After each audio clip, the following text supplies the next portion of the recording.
Bapak kan sebagai pengusaha besar, tapi ini ternyata yang banyak mungkin entah apa itu perjanjian timpang atau seperti tadi Bapak katakan memang belum dijelaskan, tapi buktinya pelaku usaha UMKM itu juga sudah mulai khawatir.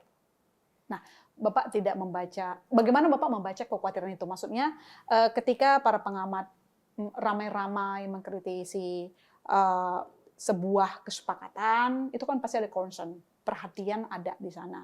Tidak semua orang kalau mengkritik itu ada kepentingan, Pak Yusuf. Pak Yusuf lebih tahu dari saya gitu. Bagaimana Bapak bisa menerjemahkannya? Apakah menurut Bapak berarti memang pemerintah tidak begitu bagus cara berkomunikasinya sehingga menimbulkan chaos?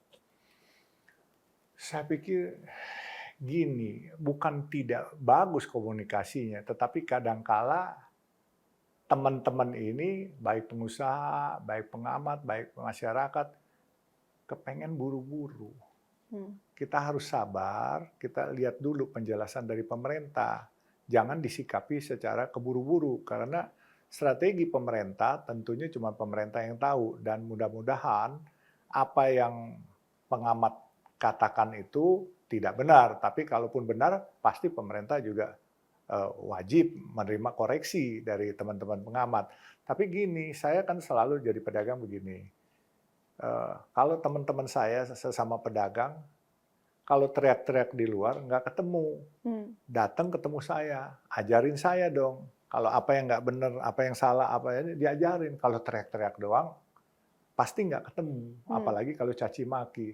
Nah, kalau saya sebagai pedagang, saya kalau ada orang yang kritik saya senang-senang saja. Mudah-mudahan kritik itu kan buat saya lebih sempurna gitu. Tapi kalau kita cuma hanya mengkritik terus dibilang chaos, saya pikir pemerintah kan baru berjalan 1 tahun.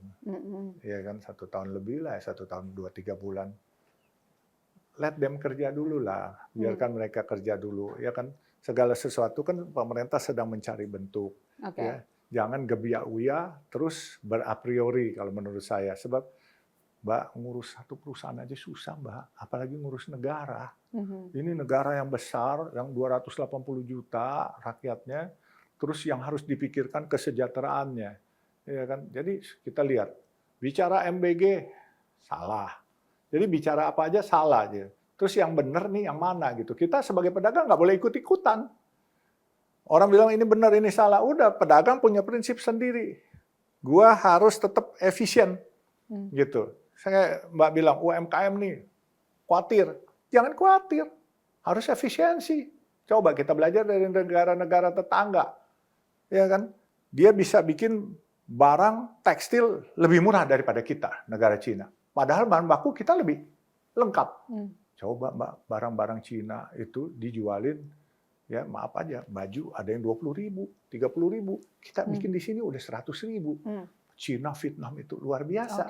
Makanya nggak boleh kita khawatir. Kalau khawatir, nanti kita nggak jalan. Jadi lebih baik menyikapi ini dengan bijak, yaitu efisiensi.